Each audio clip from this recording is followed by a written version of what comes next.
the nerve for it, that is, because I find Gangs of London way too scary. But that was a sorry, Just bump into somebody taking a picture. That was a great day for McLaren, wasn't it? I mean, it didn't necessarily look to be the case for Lando throughout the weekend, but for Oscar, he steadily built through the weekend. Obviously, got that second place in the sprint and then topped it off with a brilliant victory here in the main race. Yeah, a near perfect weekend, wasn't it? Just missed 1 point, as you say, in the sprint, and today was just dominant. He never looked like he wasn't going to lose that race at any point. He did what we talked about on the grid, broke that 2-second gap, broke the DRS, put Lando in a position where Lando's front tyres were not going to be happy, and then at that point he was just serenely on his way. In some ways I feel really bad that he didn't get this fairy tale on home ground last week. Yeah, but he's a 16th so Chinese, nice. so it's fine. Yeah, no, I think he'd be really, really happy with that. It's been a stellar weekend from Piastri, hasn't it? He's got the laps done in qualifying when it mattered, and it made all the difference today in the turn one. And we spoke so much about having the clean air. McLaren trying to manage it between them throughout the race, really, in that second stint, trying to manage their safety car window to others behind. Looked pretty comfortable all day until the issues with Norris right at the end. Background, Andrea Stella, great to see you. Congratulations. I mean, on paper, anyone looking at the results or waking up to it will say, oh, yeah, of course it was going to be a McLaren 1-2. Wasn't that straightforward, though, was it? No, it definitely wasn't what it might look like on paper. Team did a great job with strategy. Once again, I think we've shown we've got the best driver lineup, and then our real secret weapon is to my left, the best team principal in Formula One. So you put those combos together and all the great work that the men and women have done at McLaren, back at the MTC, and here at the racetracks, we're getting great results. But as you can see, it's pretty close. So we got to keep focusing. You're almost blushing there, Andrea, almost blushing. You're a very humble man, but he's heaping the praise on you, rightly so. Just tell us about the issues, though, with the concerns around the tyres going off, and particularly at the end there for Lando with the brakes. Yeah, it's been the race has been more tense than it might have looked. First of all, because at the stop we lost the position with Lando to Russell, so we needed to recover the position thanks to a really great overtaking by Lando. Well done, mate. He solved the situation. Then it was very much about observing what the tyres would have done, but we were nervous because we knew that there was a lot of graining. It was unclear where it would have been a 2 or a 1. You know, if our competitors split, some go for 2, some go for 1, then which one do you pick? So there were reasons of being certainly quite focused and concentrated, and then around 15-20 laps to the end we started to develop a problem on the brake pedal for Lando. Lando did a very good job together with the team to manage through the problem, adapting the driving style such that it didn't become a terminal problem. Not without some tension, we bring home our P1, P2, but it shows that it's always very marginal, and if anything, there are opportunities to do even better. Oscar's looked really on fantastic form this weekend. It's clearly a circuit he's comfortable at. He's only missed really 1 point, doesn't he? Nearly a perfect score for the weekend. Yeah. You talked earlier about Lando's driving style not quite being at one with this circuit. Can you elaborate a little bit more, just for people at home to understand a little bit? Well, first of all, I would say that last year, 12 months ago this was one of the worst circuits for Oscar. It was one of the most difficult races for him. So I think the performance that he has pulled off during this weekend, it shows how rapidly he grows, how rapidly he improves. The talent that we have at McLaren in our drivers lineup is just incredible. And when it comes to talent, on Lando's side, in order to use his talent, he does need the car to behave in a certain way, which here, because of the tyres and because of the car to some extent, it was difficult to utilize. But he kind of acknowledged the situation, he improved through the weekend, and today he was very strong in the race, and I think without the problem on the brakes at the end, it could have been an interesting and even more tense end of the race for the Papaya team. Don't tell Zach that. You were stressed out enough as well. I hit the make the brakes not work so we don't have any more drama button. When you were talking about his learnings, were you talking specifically about tyre management for Oscar? Because that was certainly something in his rookie year that he was sort of grappling with. His tire management, definitely something that is one of the most difficult to get when you are a rookie, and to, enter this balance of pushing, not pushing, saving but not going too slow. It's just a tricky one to nail, and I think now he does it definitely very well. But it's also the technicalities around the driving style. Like I've seen Oscar evolving from a driving style point of view, and this is ultimately what makes the difference. If you are capable of pulling all these aspects together when it counts, then you can, and the car is competitive, then you can pull off this sort of performance. Zach, I want to ask you, you guys went early signing Oscar on that contract which was announced last weekend. Today is a day which underlines that decision, isn't it? You look at Red Bull, they've had one driver far ahead of the other. Antonelli 42 seconds behind Russell. How important was it for you to create that stability, lock Oscar down? Because clearly he's a superb talent. Well, critical for the whole team, right? If you look at our pit wall, our technical leadership, Andrea, our drivers, it's all about stability, visibility, teamwork, camaraderie, and the drivers get along great. They've done such an outstanding job. They came back from the winter so focused on themselves, on the team, technically understanding what we've done with the car, and they're just both at the top of their game, and it's great to see how great they're both doing. Andrea, finally, I was just going to ask you about some of your rivals. We saw Russell there in the fight early on, not quite there. Verstappen came good towards the end. Ferrari looked strong yesterday, not quite there. Leclerc was quicker without the front wing end plate. And it shows that we need to keep improving the car. That's certainly the message to the entire team. We don't sit on the laurels. We just want to keep improving our car, our operations. And I think Formula One is in an incredible state with 4 teams that can win every single race all the time. So it's entertaining. And we look forward to more races where there's tight competition, but hopefully the Papaya car can prevail, even if by a couple of tenths. Okay, so with that in mind, how do you think you'll fare in Japan? Let me ask the guy who runs the racing team, how are we going to do in Japan? How are we going to do in Japan? I would imagine we'll do pretty well. I mean, as Andrea said, I think that the top 4 teams, there's nothing in it. Lewis stroked brilliantly yesterday in the sprint. You saw how fast he was. He pulled away. So I think we got to go into every weekend knowing that there's 4 teams that can win. It's great that we're one of them, but we're historically good in Japan.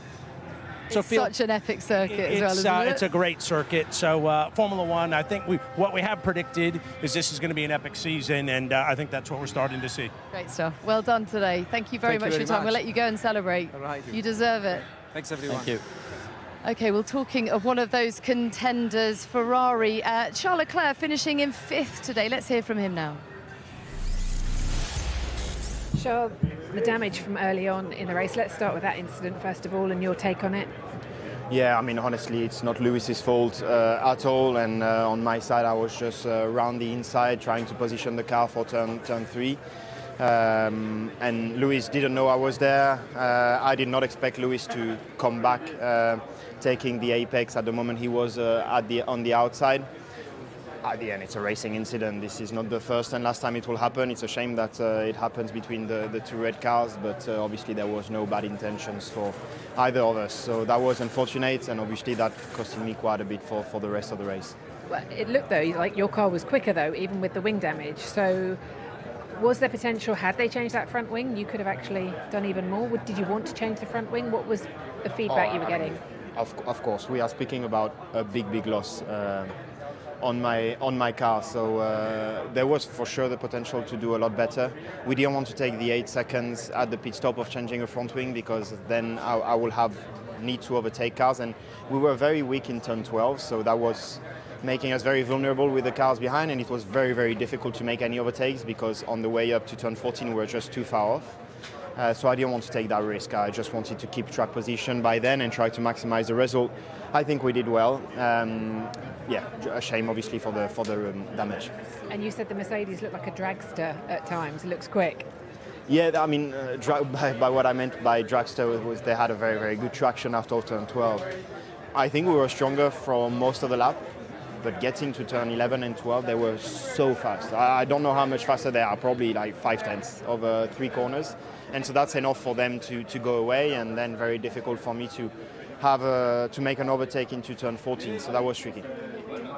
All right, thank you, Charles. Thank you. Well, in Chinese culture, red is extremely lucky, fortunate, excellent color. And how did it go today? Looks like maybe all your fortune came on Saturday. Yeah, it was a tough day today, very strange because that on one side of the garage, that with the damage on the front wing, the pace that we had, I think it encouraging and it was a good one. It was much more difficult for Lewis. He had a very, very good tire management yesterday and we are struggling much more with the pace today. It's difficult to understand and to read, but we can also take the positive with the race of Charles and the pace that he had with the half of the front wing. Yeah, where did Lewis's pace go? It can only be a tyre thing, really. I don't want to finger point someone or to blame something, but we have to do a better job also, and we have to understand we all have the same tires. But it's true that it's always on the edge, and we saw even during the race that sometimes Max was struggling and then coming back and then struggling, and as soon as you are not in the right window, it's much more difficult. And it was worth trying the two-stop with him? Yeah, because the deck at one stage was important, and you never know if everybody has to pit, it would have made sense. Okay, thanks very much. Thank you. So Lewis, one of the few to do the two-stop. Ultimately, as we heard from his team boss, that was the right decision. But tell me, as a strategist, were you surprised that the one-stop was ultimately the one to do? Yeah, there was a bit of talk pre-race. There was a lot of talk about the two-stop. That's what we thought it was definitely going to be in strategy, given what we've seen from the sprint. There's a bit of talk in the paddock that maybe it'd be the one, keep an eye on the one, and a bit of, well, just as a very backup strategy type thing. And then that hard tyre was able to perform a lot better than we'd expected, and nobody had the knowledge on that going into it.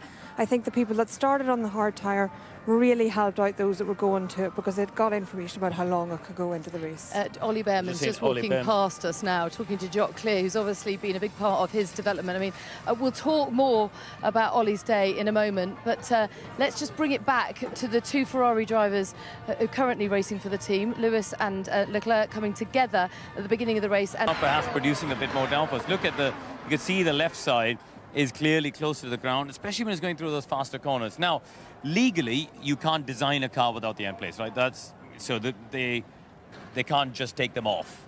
For people at home thinking, it's quicker that way. It doesn't work like that.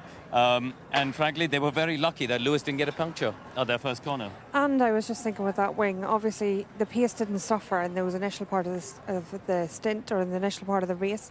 But at the end of the race, he did suffer with degradation. And I think that degradation has got to come down a little bit to the downforce that was on the car at that point. So I think perhaps the fact that Verstappen was going to get that position and the lap times really suffering at the end was a little bit because the car wasn't running as they would like it to.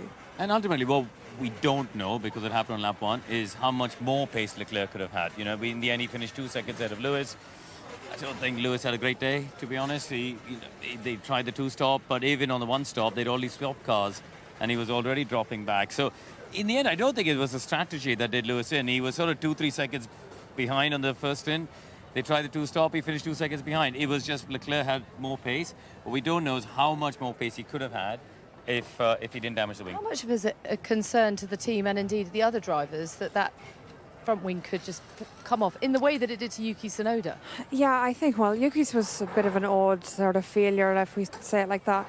Because we've seen this quite often, the end plate getting damaged, I believe that the format now is all of the teams need to bring design stuff in advance to the FIA and say, in the event of an end plate failure, this is how strong our wing is. And they were pretty confident in it because one of the things, as Crofty mentioned in comms, when you do a pit stop, the front jack needs to go under the wing. So you need to be pretty confident that you've not ruined the structural integrity of that wing in any way. So they were pretty sure it was going to be all right to attempt that pit stop because if the jack had failed or the wing had failed, it would have been very, very slow. Now, talking of potential failure, Lando Norris had some problems with his brakes at the end of the race, and that was pretty sketchy stuff for him, wasn't it? Let's hear from him now. He's in the pen. Lando, how are you feeling about that? First of all, how scary was the brake issue towards the end? Because George just said to me half a lap more and he thinks he could have got you. He would have got me next lap, yeah. I was lucky to finish the race today, which is not something you want to be saying. Brakes are something you hate, but something you really do need, and they can save you, save your life. So a sketchy last couple laps, because the brakes were getting worse and worse every lap, and the last couple laps I'm 3 or 4 seconds off. So quite nervous. I think the team knew about the problem much before they told me about it, so they wanted to keep me calm. So not good at all from that side, because we're lucky to have finished the race, but to finish with a 1-2 makes us very happy. It's what we wanted to come into the weekend with, and it's what we achieved. So a very good day for the team. Without any issues, could you have had the win today, or did Oscar have the edge, do you think? Doesn't really matter, does it? I've loved to have challenged Oscar today, but he drove well, and I had the pace for sure, especially because in dirty air it's a lot more tricky, like we've seen all weekend. But I think the pace was there, but Oscar deserved it completely. He was a pole yesterday and a win today, so he's driven very well. A shame about my brakes in the end, but that's life, and we take it on chin and move on. So this car is ahead of the field. How important does that make qualifying for you going forward between you two if it's going to be like this? I mean, it's going to be exciting. It's exciting for all of us. It's tough. But I'm still feeling good. I with how bad the car had been yesterday and the day before, I really felt like just a good few steps behind all weekend to change a lot of things in my driving. So glad that I got some answers. Well done. Thank you. Well, Will Jovis was very calm there, but he went from boring to no risk to critical. From a driver's perspective, how scary is that? Your two biggest nightmares as a driver is if you have a brake failure or a stuck throttle. Well, frankly, add 3 is steering issue. So, it can be a bit nervy if you feel the brake pedal going long. So for people at home to understand, the brake pedal in a Formula 1 car doesn't move very much. It barely moves a few millimeters compared to your road car at home. So for a driver, if they suddenly feel that pedal going longer, it is unnerving, it is unnatural. So I think that there's a good message there where Will said, it's just the travel is longer, but the brake power should be good. Clearly they had an issue with the rear brakes. You heard him saying that the front brakes were okay, it was the rear. The bit that somewhat confused me, I don't know about you, Bernie, but the bit that confused me where they almost had to remind him it's better to finish second than not. I mean, I know we heard him say he had more pace, but he was never going to catch Oscar. So, yeah, that confused me a bit. Yeah, I think the radio message is a bit confused order there. I think him saying he had more pace came a bit earlier in the race when he thought he was pushing, and then the brake issue came.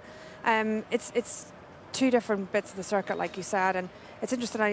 I don't understand how he could have had the same brake power having no rear circuit. So just so that people understand, you've got a physical brake, like you do in your car, where the caliper acts on the brake disc. The rear of that seemed to not be working at all, and what he's relying on in the rear of the car is the engine to slow the car down for the rear. So it's like he just has the front brakes on the car there. That's a very forward brake balance for the drivers, so totally not what they normally drive with, and much less stopping power, I think, than what he would have overall. Someone can correct me, I'm sure, on that, but I do feel that he won't have had the same stopping power, which is why those later laps were very, very off in terms of pace. OK, well, ultimately, he brought it home P2 for the 2nd consecutive year. Hi, Max. I know there was a tricky start, but if we could talk about towards the end of the race where you did catch Charles and overtake him, and the car seemed to come alive a bit. I know you were just saying that you don't necessarily think it's low fuel. So is that an area the team can work on for you going forward and find out why it was so much better at that point? If it's possible to adjust, yeah. I mean, certainly I just picked up tire grip, not balance. The balance is the same, but more tire grip, where maybe others just plateaued a bit more. And then, of course, the lap times were more promising for us, at least. And it was also, of course, a bit more fun to drive, have a few battles, because the first half of the race was quite tough. But we just set out to do our own pace. Before in the sprint, I tried to keep up with them, but then my tires died. So I just did my own pace. The tires were still in a decent shape when I had to pit, because others were pitting around me. But yeah, that is also not... I guess how we want to race, right? I mean, at least I want to try and keep up and hang in there. But a lot to analyze, I think. But at least the second stint was a lot more positive, more promising as well for us. And I hope that we can take some learnings out of that going into Japan. Is it a case of small increments at the moment for you and the team in terms of improvements? It's difficult to say when you don't really know where to find it or how to find it at the moment. But we Yeah, at least that last stint, I would say, gives a bit more of a clearer picture. But yeah, we'll go through all the data, and yeah, we have 10 days. Hopefully, we can learn a little bit more and be a bit more competitive in 10 days. Just finally for me, how long are you prepared to give the team if this car is tricky?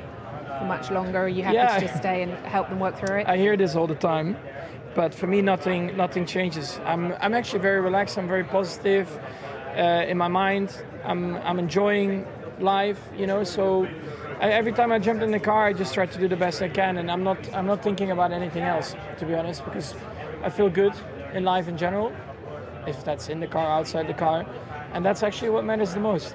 It is. You're right. Thanks. Very philosophical Max Verstappen there, and Christian Horner's alongside us now. Just tell us, we did see some pace come to him towards the latter stages of the race. Is there anything you would have done differently, do you think? Well, I think that first stint was where we gave away all the time. If you look at Max came in for the pit stop, 18 seconds behind Oscar, and at the checker flag he was 16 seconds behind. So on the hard tyre we were pretty competitive. So I think we need to understand, maybe we overcompensated based on the degradation we saw yesterday. For sure we need to find a little bit more pace, then just life is easier. But he drove another great race today. You know, the pass on Charles, he caught the Ferraris, he passed Charles, and yeah, you know, a fourth place finish and important points, but we know we've still got plenty to do. And he's enjoying himself, clearly. Just taking a step back, Christian, it kind of feels like we've carried on from the end of last year, isn't it? You know, McLaren with seemingly the quickest car, a tenth or two. Have you guys understood where the performance deficiencies are, and are you going to try and correct that for this year, or are we already thinking, you know what, this is a McLaren year, we've got to get 26 right? Corinne, it's race 2. It can't be that defeatist. I mean, we're 8 points behind in the Drivers' Championship after 2 races. And there's everything to play for. And if nothing else, last year teaches you, you can start as strong as you like. It's how you finish. And look, we've got great strength and depth in our team. Everybody in the company knows we've got a bit of pace to find. And, you know, we've got the tools, we've got the people in order to do that. It's just unpicking it. I think we've got some very good data out of today. Max is working harder than I've ever seen him. He's more integrated into the engineering group than I've ever seen. And you know, as he said, he seems to be enjoying, you know, that aspect. So he's not getting, you know, super stressed. He's, of course, like any driver, impatient performance, but he's working with the engineers to say, okay, what about this? What about this? This is what I'm experiencing as a driver. This is where I need the lap time from. And that's the only way collectively that we're going to get performance. To speak of the other driver then a little bit, Christian, Liam, I know there was a lot of changes, I think, or you can tell me a lot of changes or not, but some changes overnight to start from the pit lane. Was there learning on that car that's useful for the overall car concept, or just specific to Liam? Yeah, look, I mean, we made the decision to take him off the grid, out of Parc Fermé, to try and try some radical changes on the setup, because obviously you're so limited in testing with these cars. So it made sense to say, okay, look, we're starting at the back. Let's try and learn something out of today. We've done that. We've got 56 laps worth of information with a radically different setup, you know, on the car. Again, that gives, you know, huge information back into the factory, back into that system, as we're looking to improve our performance in the forthcoming races. We heard some strong words of support actually from Max for Liam, just saying, look, it's not an easy car to drive. Have you had the chance to talk to Liam yet? We saw some quite feisty little moves from him out there, but ultimately he was always going to be on the back foot coming into this race, wasn't he? Yeah, look, I mean, Liam is a great little racer. I mean, he gets his elbows out, he races hard. He's just struggling at the moment, you know, finding the limit with his car, getting the most out of the car. And of course, as a team, as a group, we're looking to support him in the best way that we can. So yeah, he'll be in the debrief giving all that information to the engineers very shortly. So presumably the headache for you is that you want to find performance for Max, but equally, could you sacrifice some peak performance in order to make the car easier for Liam to drive? Like, which direction do you turn? Well, look, you're always going for ultimate performance, and you know, fast cars are never easy cars to drive, but you know, we know that there's performance that we need to find, and we need both drivers up there, you know, if there's to be any chance of fighting for a Constructors' Championship. So, and at the very least with the Drivers' Championship as well, you need to have a second car in play. You can't just do it one-legged. So, we want, as a team, collectively, to make sure that we're getting the best out of both drivers and getting both cars as far up the grid as we can. Now, Liam did say yesterday he knows he hasn't got the luxury of time at this team, but will you give that to him? Well, look, Formula One is a pressure business, isn't it? And there's always time pressure, and he knows that, hopefully he'll respond accordingly, and we'll see where we go. Okay, thanks, Christian. Thank you very much for your time. Let's hear now from Liam Lawson. Hi, Liam. The race today, what can you take from it? How was the car feeling out there? I mean, at one point we heard a radio message saying you can't turn in. Yeah, I mean, we tried to do something quite aggressive today with setup. That's why we started from the pit lane. Mostly to learn something and get an idea. I think we definitely learned something, and it just didn't work today. So I think looking at the sprint yesterday, we were a lot more competitive, able to overtake cars and stuff. Today it was just a lot more difficult. So it's something we'll learn from. But obviously there's plenty that I've got to work on personally as well. You said something to me yesterday that I know a lot of people have picked up on, so I just wanted to have you clarify. You said you need time in this car and you don't have time. What did you mean? We're in the season. I mean, that's, we're 2 races in and we're racing, and it's something that, it's something that you'd love to have, 60 test days and things like that.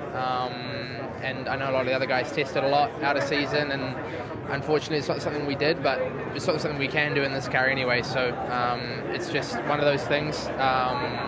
It's not an excuse. It's just something that I've got to get on top of as quickly as I can. Christian said to us, and we know that the car has been engineered towards Max these last few years. How difficult is it to adapt? Can the team help and engineer it more in a direction you can drive it, your car? How big is the issue, or how big is the honestly, challenge? that's really what we tried today. So the direction we went today was to basically support that and make the car a bit easier in a lot of ways, and just help the balance. But unfortunately, it just it went the wrong way, and it made the car just a lot harder a lot slower, basically. So it's the way it is, and it's something I've got to get my head around. Can you take any comfort and confidence from the fact that Max has spoken to the press as well and said this is a really difficult car to drive, and that you would be quick in any other car, it's just this car is so difficult? Not really. It's just I want to be at the front, and I will just keep working to try and achieve that. Thanks. Thanks. Well, he says that lack of experience in the car isn't an excuse, but it is a reason. Annoyingly, we want to get Christian back and ask him why they didn't give him more time. In your view, should they have kept him at the Racing Bulls for at least half a season before promoting him? No, I don't think so. We've talked a lot about Kimi Antonelli, the testing he's done in that Mercedes. If he was doing the same testing in the Williams or in a Mercedes engine car, it's not giving him the same thing. We've spoken about how the Red Bull is really tricky to drive. It's a very specific car. It's not the same as the Racing Bulls. What I'd love to know, what we should have asked Christian, is why did Red Bull not do a similar program to Mercedes with Liam Lawson, or whoever is going to be in the second seat? Why was he not doing, like he said, 60 test days last year in a 4-year-old Red Bull? It's going to have the same characteristics. There's no cost cap limit in that. He could have stepped into the car in a much, much stronger position, I think, than he currently is. Perhaps they just hadn't made their mind up going into the winter break. Well, the problem was last year. I mean, they obviously moved him into the Racing Bulls, but I mean to promote him. Yeah, I think that's the problem, is they promoted him into the Racing Bulls. So actually, to underline Bernie's point, the argument could have been, could have left Daniel there till the end of the season, given Liam, the 10,000k that Antonelli had in a 2-year-old car, because he would have been allowed to do a 2-year-old test program. And they prepared him. But they will counter it, I suppose, by saying we gave him 11 races instead of the test program and things. So, but I agree with Bernie. I think they need to, and we've talked about throughout the weekend, Mercedes have raised the bar in terms of rookie preparation, and I think it's something that the others have to look at. I was just going to say, even to the point where the regulation changed about how much rookie preparation you can do now, how much testing you can do on the old cars changed potentially off the back of that.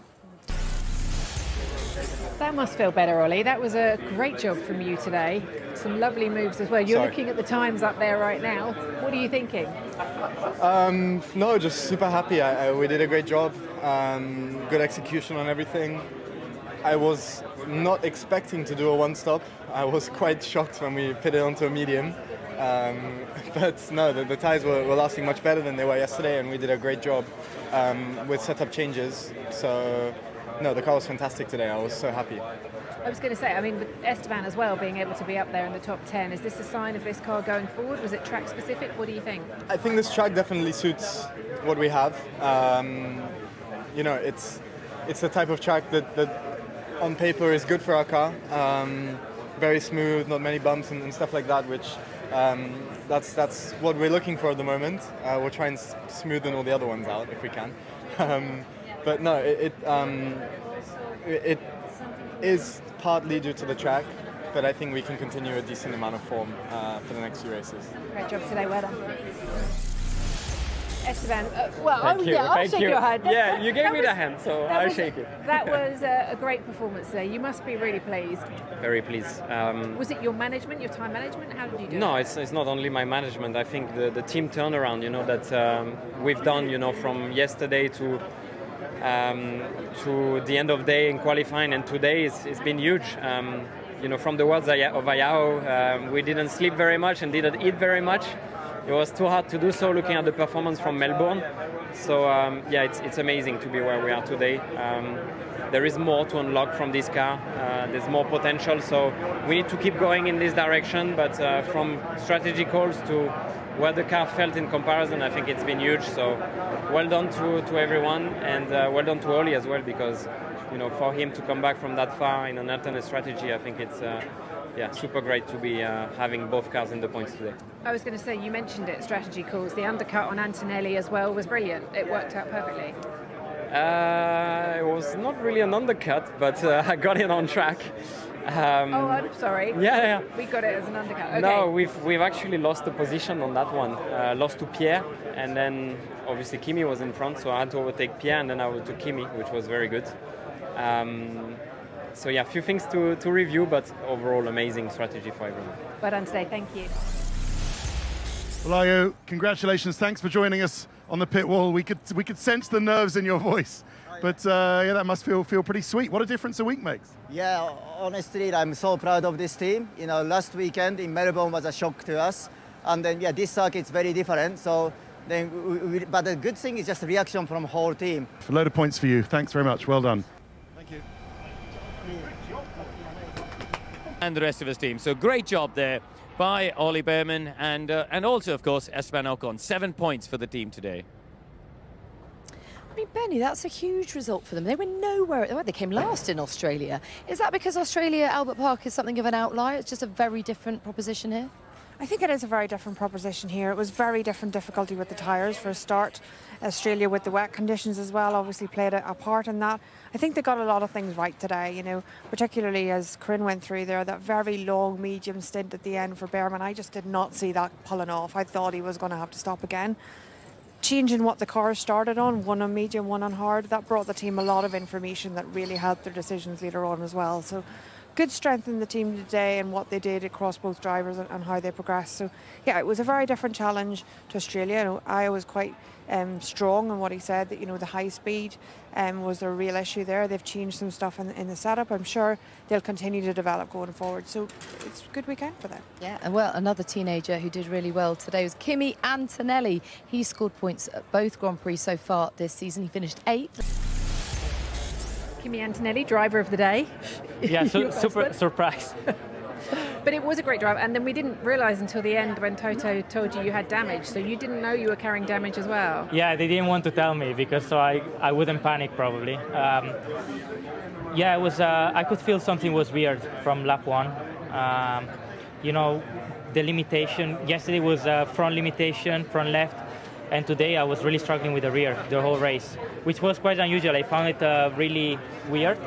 But then it was really hard to keep up. And especially I was really trying to save the rears as much as possible. It was a difficult race overall. Now it's time to reset and come back stronger in Japan. Can you take some satisfaction from the fact that you were carrying damage and still managed to have a race like that? Yeah, now I need to see how much was that damage, but overall, was mentally was a good lesson. Was a good experience as well because it was tough, and also trying not to do mistakes was difficult. And but yeah, now full focus to Japan. Thank you. Great job. Thank you.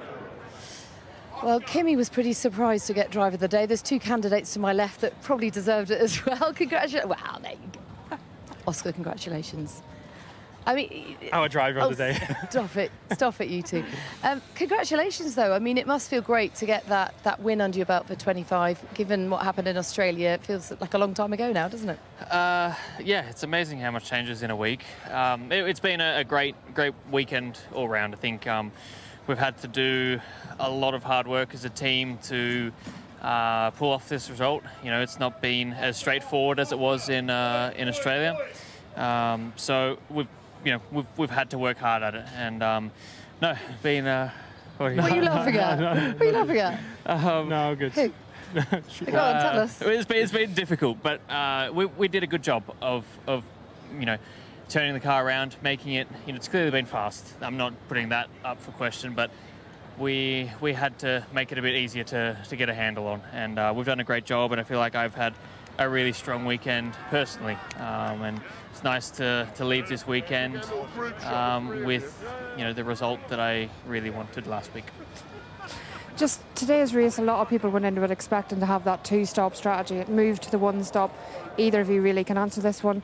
How quickly did that become apparent to you in the car that hard tyre, which you'd not driven all weekend, was going to be fit to make the end of the race? I mean, we were definitely hoping before the race that it would be strong, but how much stronger was a big question mark that no one had the answer to. So I think their first indication were all the hard starters. I think there was 3 or 4. So I'm sure the team were keeping an eye on them to see how much graining was coming in and so forth, and there was barely any. So we kind of got through the first 5, 6, 7, 8 laps, and things kept feeling better and looking better. So I think quite early on they thought it might be, and therefore you're backing off a little bit and you're thinking of the long game. And then it became apparent, and it becomes a much longer race when you get told you're going to the end here, So it's a tricky one because you don't know how much to push, how much to save, and you're in that kind of balance act. But I think Oscar did a very good job from that side, and we stayed ahead of George and all those things. So still a good day. Presumably, it felt like a long race with that brake issue as well. The last 5, 6, 7, 8 laps were pretty horrible. Yeah. So. I mean, just how tough was that? What did it feel like? Don't brake. Felt really fun. Try not braking next time. I don't advise that. Yeah, try going a roundabout and don't brake. And then you kind of get the feeling of what it's like. Do not encourage that. No, I know. No one try that at home. Thank you. Ever. But that's the feeling, I guess. So it's not nice. I don't think we knew exactly what it was or what was happening at that point. We were lucky to finish the race. I think that's probably our first point.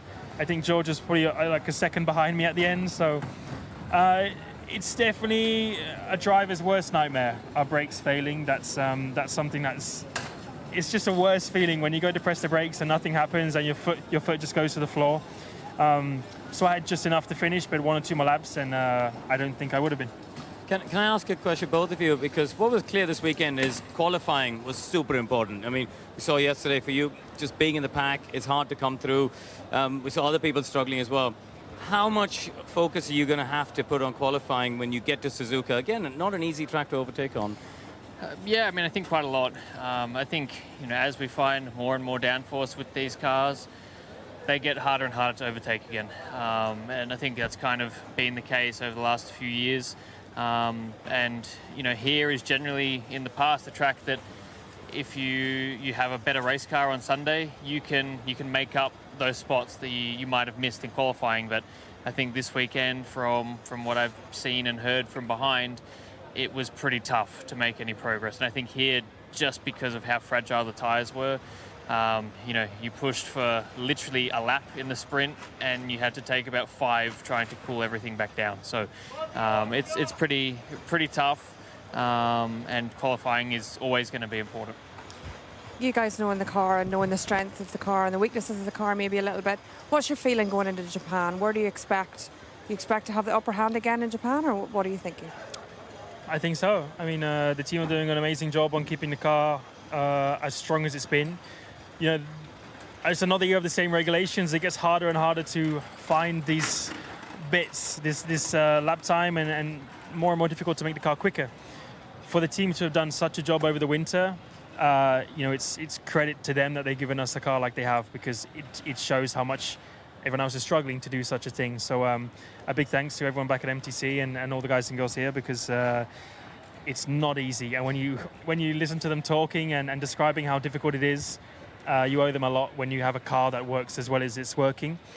Even though we're always complaining and we're always saying, you know, we want more of this, we want more of that. You're racing drivers, that's what drivers do. You know, we're made to do that. Max was doing something similar to me, and I had much fresher tyres, so yeah, it wasn't great. You were speaking about the change the team made after the sprint. Is lifting your car more a problem for you than others, in your opinion? Is lifting what? The car. The eye of the car was changed. Yeah. Oh, who said that? No? I don't know who said that we lifted the car, but no, we made some other changes mostly, but as well as that, but not massively. It's like small amounts. But all the pieces together made it quite a bit worse. So the child tested something in Bahrain, and I hadn't tested it, but we both went that way, and it was bad. So I know not to do that again. Okay, grazie.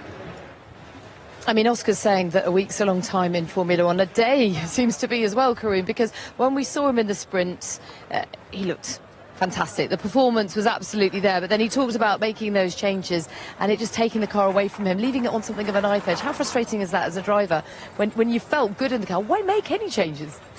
Because it's a different day and the track conditions are different and the rubber on track is different. You do have to change it because Formula One's constantly evolving and you have to react to what the conditions are on the day. But it's not that different condition-wise today. A bit of cloud cover. No, but the amount of rubber on the track is completely different to yesterday morning. So, and really, the other thing is, yesterday he had free air. He started at the front, he had free air, his tyres were in the best condition, and he was in imperious form like the Lewis Hamilton we've seen in the past. But at no point today did he look like he had any real pace. And as I said before, I don't think the strategy was the issue there for him, and he said himself, he just didn't have the pace of Charles Leclerc. Now, other teams might say, that flexi wing on the front of Charles Leclerc's car may have helped him. Ferrari obviously saying no, he was losing, I don't know, what do they say, 30 points of downforce, which is a significant amount. But yeah, we'll debate that another day. OK, well, his old teammate, George Russell, finished on the podium. Let's hear from him now. Hi, George. Hello. How satisfied are you with that P3 today? I mean, you said the two orange ones are going to be difficult, and they're the only two that beat you today. Yeah, I was really happy, to be honest. We know we're not quite in that fight, and P3 is by far the maximum. You know, P3 today, really strong race, I thought. Obviously finishing 6 or 7 seconds ahead of Max and held off the Ferraris. Good little battle with Lando at the start and around the pit stops, but you know we were just very decisive with the decisions and committing to the one stop pretty early. Another couple of laps. Would you have caught Lando with his issues? Did you know about his issues? Yeah, I was told, but you know I was driving full gas. I think half a lap would have passed him, but I think he knew the gap and you know he managed it well. And ultimately we didn't deserve to finish higher than P3, so I'm very happy with that result. Do you think overall you have the second best car right now on that grid? I think it's very close, to be honest. I think it's very tight between ourselves, Ferrari and Red Bull. But as we said, we finished 6 seconds ahead of Max and 10 seconds ahead of Ferrari. I'm mega pleased with that. But had qualifying maybe not been as strong, if I qualified in 6th place behind those guys, I wouldn't have finished on the podium today. So that's the fine margins we're playing with. Great stuff today. Thank you. Well, that was Mercedes' 300th podium as a constructor. OK, his teammate got driver of the day. Few people raising eyebrows on that, including himself, by the way. Who was your driver of the day? It's very tight between Piastri and Norris. Probably Piastri. He's had a very strong day. Piastri slam dunk for me. Well, it certainly did make up for what was a really difficult weekend for him at his home race in Australia. It's Oscar Piastri, who's won here in Shanghai. Not long till we go racing again. We'll see you in Japan on April the 2nd. Bye for now.